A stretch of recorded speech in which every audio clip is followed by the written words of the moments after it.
അദ്ധ്യായം 5. ഇസ്രായേൽ ഗിൽഗാലിൽ. ഇസ്രായേൽ ജനത്തിന് അക്കരെ കടക്കാൻ വേണ്ടി കർത്താവ് ജോർദാനിലെ ജലം വറ്റിച്ചു കളഞ്ഞെന്ന് കേട്ടപ്പോൾ അതിൻ്റെ പടിഞ്ഞാറേ കരയിലുള്ള അമോരി രാജാക്കന്മാരും സമുദ്രതീരത്തുള്ള കാനാന്യ രാജാക്കന്മാരും അവരെ ഭയപ്പെട്ട് ചഞ്ചലചിത്തരായി. അപ്പോൾ കർത്താവ് ജോഷുവയോട് കൽപ്പിച്ചു, കൽക്കത്തി ഉണ്ടാക്കി ഇസ്രായേൽ ജനത്തെ പരിച്ഛേദനം ചെയ്യുക.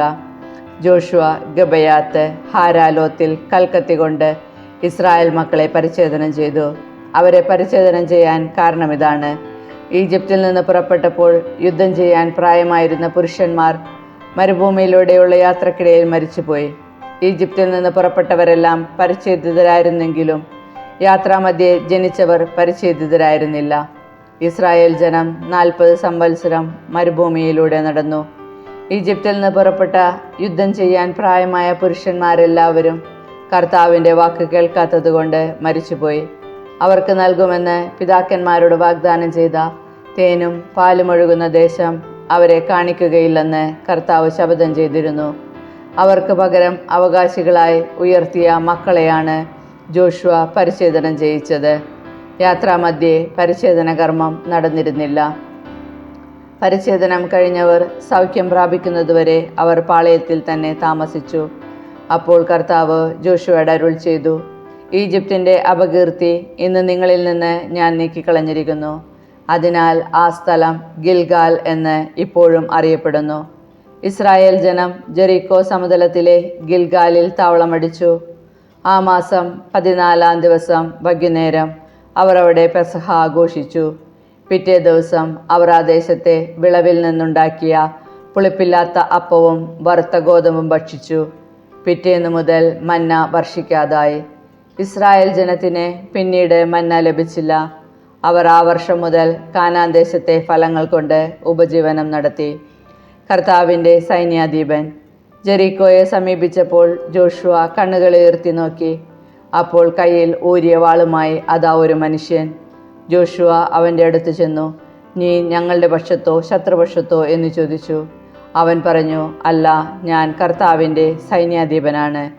ജോഷുവ സാഷ്ടാംഗം പ്രണമിച്ച് അവനോട് ചോദിച്ചു, അങ്ങ് ഈ ദാസനോട് കൽപ്പിക്കുന്നത് എന്താണ്? കർത്താവിൻ്റെ സൈന്യാധിപൻ പറഞ്ഞു, നിന്റെ പാദങ്ങളിൽ നിന്ന് ചെരുപ്പഴിച്ചു മാറ്റുക. നീ നിൽക്കുന്ന ഈ സ്ഥലം വിശുദ്ധമാണ്. ജോഷുവ അങ്ങനെ ചെയ്തു. അദ്ധ്യായം 6. ജെറിക്കോയുടെ പതനം. ഇസ്രായേൽ ജനത്തെ ഭയന്ന് ജെറിക്കോ പട്ടണം അടിച്ച് ഭദ്രമാക്കിയിരുന്നു. ആരും പുറത്തേക്ക് പോവുകയോ അകത്തേക്ക് വരികയോ ചെയ്തില്ല. കർത്താവ് ജോഷുവയോട് അരുൾ ചെയ്തു, ഇതാ ഞാൻ ജെറിക്കോ പട്ടണത്തെ അതിൻ്റെ രാജാവിനോടും യുദ്ധവീരന്മാരോടും കൂടെ നിന്റെ കരങ്ങളിൽ ഏൽപ്പിച്ചിരിക്കുന്നു. നിങ്ങളുടെ യോദ്ധാക്കൾ ദിവസത്തിലൊരിക്കൽ പട്ടണത്തിന് ചുറ്റും നടക്കണം. ഇങ്ങനെ 6 ദിവസം ചെയ്യണം. 7 പുരോഹിതന്മാർ ആട്ടിൻ കൊമ്പ് കൊണ്ടുള്ള 7 കാഹളവും പിടിച്ച് വാഗ്ദാന പേടകത്തിൻ്റെ മുൻപിലൂടെ നടക്കണം. 7-ാം ദിവസം പുരോഹിതന്മാർ കാഹളം മുഴക്കുകയും നിങ്ങൾ പട്ടണത്തിനു ചുറ്റും 7 പ്രാവശ്യം നടക്കുകയും വേണം. അവർ കാഹളം മുഴക്കുന്നത് കേൾക്കുമ്പോൾ നിങ്ങൾ ആർത്തട്ടഹസിക്കണം. അപ്പോൾ പട്ടണത്തിൻ്റെ മതിൽ നിലം പതിക്കും. നിങ്ങൾ നേരെ ഇരച്ചു കയറുക. നൂനിൻ്റെ മകനായ ജോഷുവ പുരോഹിതന്മാരെ വിളിച്ചു പറഞ്ഞു, വാഗ്ദാന പേടകമെടുക്കുക. 7 പുരോഹിതന്മാർ കർത്താവിൻ്റെ വാഗ്ദാന പേടകത്തിൻ്റെ മുൻപിൽ ആട്ടിൻ കൊമ്പ് കൊണ്ടുള്ള 7 കാഹളം പിടിച്ചുകൊണ്ട് നിൽക്കട്ടെ. അവൻ ജനത്തോട് പറഞ്ഞു, മുന്നോട്ട് പോകുവിൻ, പട്ടണത്തിന് ചുറ്റും നടക്കുവിൻ. ആയുധധാരികൾ കർത്താവിൻ്റെ പേടകത്തിന് മുൻപിൽ നടക്കട്ടെ. ജോഷുവ കൽപ്പിച്ചതുപോലെ 7 പുരോഹിതന്മാർ ആട്ടിൻ കൊമ്പ് കൊണ്ടുള്ള കാഹളം മുഴക്കിക്കൊണ്ട് കർത്താവിൻ്റെ മുൻപിൽ നടന്നു. കർത്താവിൻ്റെ വാഗ്ദാന പേടകം അവർക്ക് പിന്നാലെ ഉണ്ടായിരുന്നു. ആയുധധാരികൾ കാഹളം മുഴക്കുന്ന പുരോഹിതരുടെ മുൻപിലും ബാക്കിയുള്ളവർ വാഗ്ദാന പേടകത്തിൻ്റെ പിന്നിലും നടന്നു. കാഹളധ്വനി സദാ മുഴങ്ങിക്കൊണ്ടിരുന്നു. കൽപ്പന കിട്ടുന്നതുവരെ അട്ടഹസിക്കുകയോ ശബ്ദിക്കുകയോ അരുതെന്നും കൽപ്പിക്കുമ്പോൾ അട്ടഹസിക്കണമെന്നും ജോഷുവ പറഞ്ഞു. അങ്ങനെ കർത്താവിൻ്റെ പേടകം പട്ടണത്തിന് 1 പ്രാവശ്യം പ്രദക്ഷിണം വെച്ചു. അവർ പാളയത്തിലേക്ക് മടങ്ങി രാത്രി കഴിച്ചു. പിറ്റേ ദിവസം അതിരാവിലെ ജോഷുവ ഉണർന്നു. പുരോഹിതന്മാർ കർത്താവിൻ്റെ പേടകം എടുത്തു. 7 പുരോഹിതന്മാർ ആട്ടിൻ കൊമ്പ് കൊണ്ടുള്ള 7 കാഹളങ്ങൾ സദാ മുഴങ്ങിക്കൊണ്ട് കർത്താവിൻ്റെ പേടകത്തിന് മുൻപേ നടന്നു. ആയുധധാരികൾ അവർക്ക് മുൻപേയും ബാക്കിയുള്ളവർ വാഗ്ദാന പേടകത്തിൻ്റെ പിമ്പേയും നടന്നു. കാഹളധ്വനി സദാ മുഴങ്ങിക്കൊണ്ടിരുന്നു. രണ്ടാം ദിവസവും അവർ പട്ടണത്തിന് പ്രദക്ഷിണം വയ്ക്കുകയും പാളയത്തിലേക്ക് മടങ്ങുകയും ചെയ്തു. 6 ദിവസം ഇങ്ങനെ ചെയ്തു. 7-ാം ദിവസം അതിരാവിലെ ഉണർന്നു. ആദ്യത്തേതുപോലെ 7 പ്രാവശ്യം അവർ പ്രദക്ഷിണം വെച്ചു. അന്ന് മാത്രമേ 7 പ്രാവശ്യം പ്രദക്ഷിണം വെച്ചുള്ളൂ. 7-ാം പ്രാവശ്യം പുരോഹിതന്മാർ കാഹളം മുഴക്കിയപ്പോൾ ജോഷുവ ജനത്തോട് പറഞ്ഞു, അട്ടഹസിക്കുവിൻ. ഈ പട്ടണം കർത്താവ് നിങ്ങൾക്ക് നൽകിയിരിക്കുന്നു. പട്ടണവും അതിലുള്ള സമസ്തവും കർത്താവിന് കാഴ്ചയായി നശിപ്പിക്കപ്പെടേണ്ടതാണ്. നമ്മുടെ ദൂതന്മാരെ ഒളിപ്പിച്ചതിനാൽ വേശ്യയായ റാഹാബും അവളുടെ കുടുംബത്തിലുള്ളവരും ജീവനോടെ ഇരിക്കട്ടെ. നശിപ്പിക്കേണ്ട ഈ പട്ടണത്തിൽ നിന്ന് നിങ്ങളൊന്നും എടുക്കരുത്. അങ്ങനെ ചെയ്താൽ ഇസ്രായേൽ പാളയത്തിന് നാശവും അനർത്ഥവും സംഭവിക്കും. എന്നാൽ സ്വർണവും വെള്ളിയും പിച്ചളയും ഇരുമ്പുകൊണ്ടും നിർമ്മിതമായ പാത്രങ്ങൾ കർത്താവിന് വിശുദ്ധമാണ്. അവ കർത്താവിൻ്റെ ഭണ്ഡാരത്തിൽ നിക്ഷേപിക്കണം. കാഹളം മുഴങ്ങി. കാഹളധ്വനി കേട്ടപ്പോൾ ജനം ആർത്തട്ടഹസിക്കുകയും മതിൽ നിലം പതിക്കുകയും ചെയ്തു. അവർ ഇരച്ചു കയറി പട്ടണം പിടിച്ചെടുത്തു. അതിലുള്ള സമസ്തവും അവർ നിശേഷം നശിപ്പിച്ചു. പുരുഷന്മാരെ, സ്ത്രീകളെയും കുട്ടികളെയും വൃദ്ധന്മാരെയും ആടുമാടുകളെയും കഴുതകളെയും അവർ വാളിനിരയാക്കി. ദേശനിരീക്ഷണത്തിന് പോയ ഇരുവരോടും ജോഷുവ പറഞ്ഞു, നിങ്ങൾ ആ വേശ്യയുടെ വീട്ടിൽ ചെന്ന് അവളോട് സത്യം ചെയ്തിരുന്നത് പോലെ അവളെയും കുടുംബാംഗങ്ങളെയും പുറത്തു കൊണ്ടുവരുവിൻ.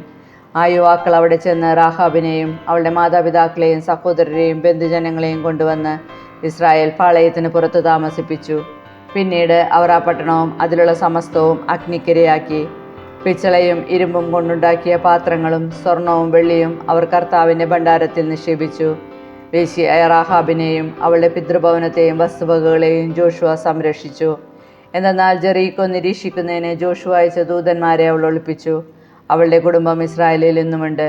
ജോഷുവ അന്ന് അവരോട് ശപഥം ചെയ്തു പറഞ്ഞു, ജെറീക്കോ പുതുക്കി പണിയാൻ തുനിയുന്നവർ ശബ്ദൻ. അതിൻ്റെ അടിസ്ഥാനമിടാൻ ഒരുമ്പിടുന്നവന് അവൻ്റെ മൂത്ത മകനും കവാടങ്ങൾ നിർമ്മിക്കാൻ പരിശ്രമിക്കുന്നവന് അവൻ്റെ ഇളയ മകനും നഷ്ടപ്പെടും. കർത്താവ് ജോഷുവയുടെ കൂടെ ഉണ്ടായിരുന്നു. അവൻ്റെ കീർത്തി നാട്ടിലെങ്ങും വ്യാപിച്ചു. ജോഷുവയുടെ പുസ്തകത്തിൽ നിന്ന് അധ്യായം 7. ആഗാന്റെ പാപം.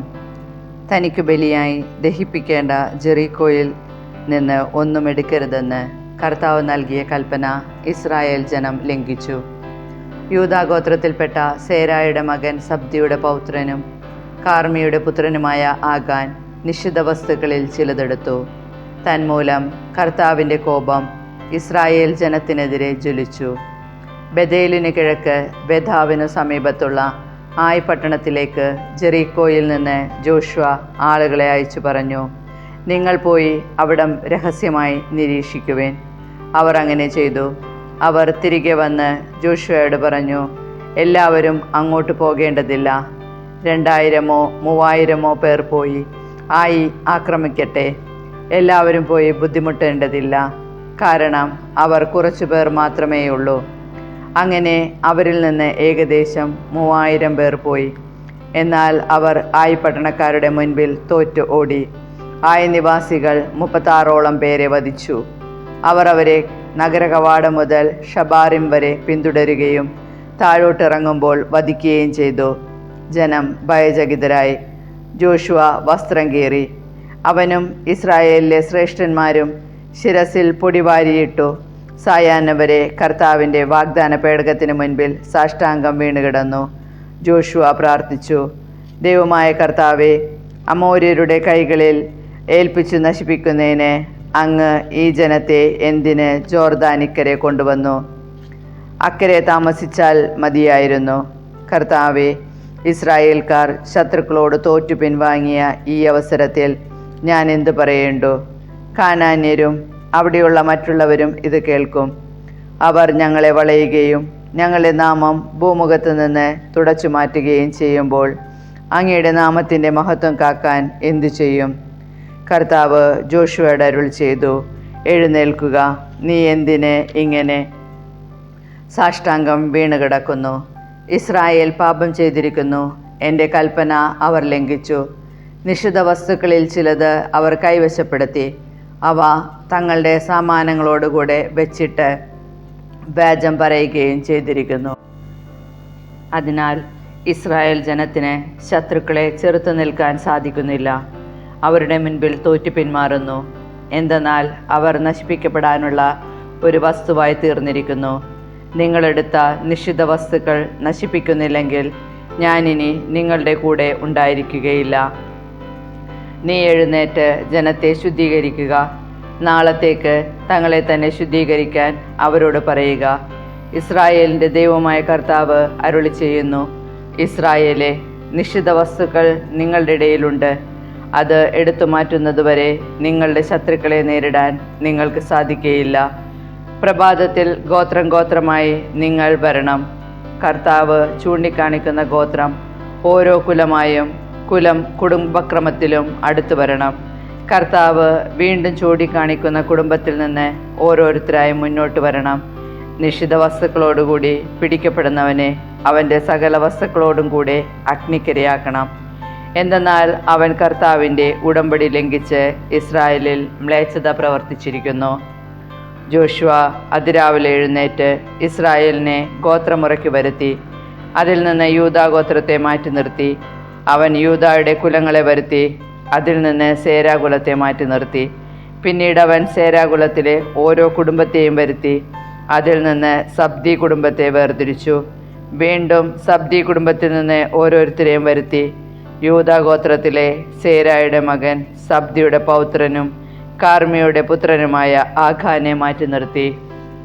ജോഷുവ ആഖാനോട് പറഞ്ഞു, എൻ്റെ മകനെ, ഇസ്രായേലിൻ്റെ ദൈവമായ കർത്താവിനെ മഹത്വപ്പെടുത്തി അവിടുത്തെ സ്തുതിക്കുക. നീ എന്ത് ചെയ്തെന്ന് എന്നോട് പറയുക. എന്നിൽ നിന്ന് ഒന്നും മറച്ചു വയ്ക്കരുത്. ആഖാൻ മറുപടി പറഞ്ഞു, ഇസ്രായേലിൻ്റെ ദൈവമായ കർത്താവിനെതിരെ ഞാൻ പാപം ചെയ്തിരിക്കുന്നു. ഞാൻ ചെയ്തത് ഇതാണ്: കൊള്ളവസ്തുക്കളുടെ കൂടെ ഷീനാറിൽ നിന്നുള്ള അതിവിശിഷ്ടമായ ഒരു മേലങ്കിയും 200 ഷെക്കൽ വെള്ളിയും 50 ഷെക്കൽ തൂക്കവുമുള്ള ഒരു സ്വർണ്ണക്കട്ടിയും ഞാൻ കണ്ടു. മോഹം തോന്നി ഞാൻ അവയെടുത്തു. വെള്ളി ഏറ്റവും അടിയിലായി. അവയെല്ലാം എൻ്റെ കൂടാരത്തിനുള്ളിൽ കുഴിച്ചിടുകയും ചെയ്തു. ഉടനെ ജോഷുവ ദൂതന്മാരെ അയച്ചു. അവർ കൂടാരത്തിലേക്ക് ഓടി. വെള്ളി ഏറ്റവും അടിയിലായി. അവയെല്ലാം ഒളിച്ചു വച്ചിരിക്കുന്നത് അവർ കണ്ടു.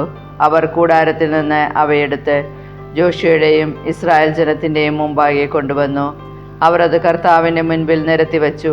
ജോഷുവയും ഇസ്രായേൽ ജനവും സേരായുടെ മകനായ ആഖാനെയും അവൻ്റെ പുത്രിപുത്രന്മാരെയും വെള്ളി, മേലങ്കി, സ്വർണ്ണക്കട്ടി എന്നിവയും കാള, കഴുത, ആട്, കൂടാരം എന്നിങ്ങനെ അവനുള്ള സമസ്ത വസ്തുക്കളെയും ആഗോർ താഴ്വരയിലേക്ക് കൊണ്ടുപോയി. അവിടെ എത്തിയപ്പോൾ ജോഷുവ പറഞ്ഞു, നീ എന്തുകൊണ്ടാണ് ഞങ്ങളുടെ മേൽ കഷ്ടതകൾ വരുത്തിവെച്ചത്? നിന്റെ മേലും ഇന്ന് കർത്താവ് കഷ്ടതകൾ വരുത്തും. അപ്പോൾ ഇസ്രായേൽ ജനം അവനെയും കുടുംബത്തെയും കല്ലെറിഞ്ഞു, വസ്തുവകകൾ അഗ്നിക്കിരയാക്കി. അവർ അവൻ്റെ മേൽ ഒരു വലിയ കൽക്കൂമ്പാരമുണ്ടാക്കി. അത് ഇന്നും അവിടെയുണ്ട്. അങ്ങനെ കർത്താവിൻ്റെ ഉജ്ജ്വല കോപം ശമിച്ചു. ഇന്നും ആ സ്ഥലം ആഗോറിൻ്റെ താഴ്വര എന്ന് അറിയപ്പെടുന്നു. അധ്യായം 8. ആയി പട്ടണം നശിപ്പിക്കുന്നു. കർത്താവ് ജോഷുവയോട് അരുൾ ചെയ്തു, എല്ലാ യോദ്ധാക്കളെയും കൂട്ടി ആയിയിലേക്ക് പോവുക. ഭയമോ പരിഭ്രമമോ വേണ്ട. ഇതാ ഞാൻ അവിടുത്തെ രാജാവിനെയും പ്രജകളെയും പട്ടണത്തെയും രാജ്യത്തെയും നിന്റെ കൈകളിൽ ഏൽപ്പിച്ചിരിക്കുന്നു. ജെറീക്കോയോടും അവിടുത്തെ രാജാവിനോടും നീ പ്രവർത്തിച്ചതുപോലെ ആയിയോടും അവിടുത്തെ രാജാവിനോടും പ്രവർത്തിക്കുക. എന്നാൽ കന്നുകാലികളെയും കൊള്ളവസ്തുക്കളെയും നിങ്ങൾക്കെടുക്കാം. പട്ടണത്തിനെ ആക്രമിക്കുന്നതിന് അതിന് പിന്നിൽ പതിയിരിക്കണം. ജോഷുവയും യോദ്ധാക്കളും ആയി പട്ടണത്തിലേക്ക് പുറപ്പെട്ടു.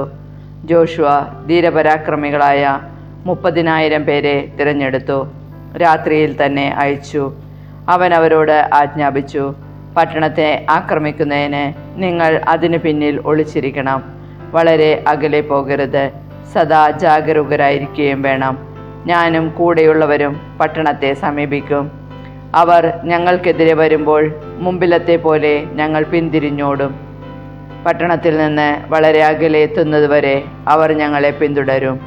അപ്പോൾ അവർ പറയും, ഇതാ അവർ മുൻപിലത്തെ പോലെ പരാജിതരായി ഓടുന്നു. ഞങ്ങൾ അങ്ങനെ ഓടും. അപ്പോൾ നിങ്ങൾ പുറത്തു വന്ന് പട്ടണം പിടിച്ചടക്കണം. നിങ്ങളുടെ ദൈവമായ കർത്താവ് അത് നിങ്ങളുടെ കൈകളിൽ ഏൽപ്പിച്ചു തരും. കർത്താവ് കൽപ്പിച്ചതുപോലെ പട്ടണം പിടിച്ചടക്കിയതിനു ശേഷം അത് അഗ്നിക്കിരയാക്കണം. ഞാൻ നിങ്ങളോട് കൽപ്പിക്കുന്നു. ജോഷുവ അവരെ യാത്രയാക്കി. അവർ പോയി ആയി പട്ടണത്തിന് പടിഞ്ഞാറ് ആ പട്ടണത്തിനും ബഥേലിനും മധ്യേ ഒളിച്ചിരുന്നു. ജോഷുവ ആ രാത്രിയിൽ ജനത്തോടുകൂടെ താമസിച്ചു. അവൻ അതിരാവിലെ എഴുന്നേറ്റ് യോദ്ധാക്കളെ വിളിച്ചുകൂട്ടി. ഇസ്രായേലിലെ ശ്രേഷ്ഠന്മാരോടുകൂടെ ജനത്തെ ആയി പട്ടണത്തിലേക്ക് നയിച്ചു. അവനും കൂടെ ഉണ്ടായിരുന്ന യോദ്ധാക്കളും പട്ടണത്തിൻ്റെ പ്രധാന കവാടത്തിന് വടക്കുവശത്തായി പാളയമടിച്ചു. അവർക്കും ആയി പട്ടണത്തിന് മധ്യേ ഒരു താഴ്വരയുണ്ടായിരുന്നു. പട്ടണത്തിന് പടിഞ്ഞാറ് വശത്ത് ബഥേലിനും പട്ടണത്തിന് മധ്യേ ഏകദേശം 5000 യോദ്ധാക്കളെ അവൻ ഒളിപ്പിച്ചു.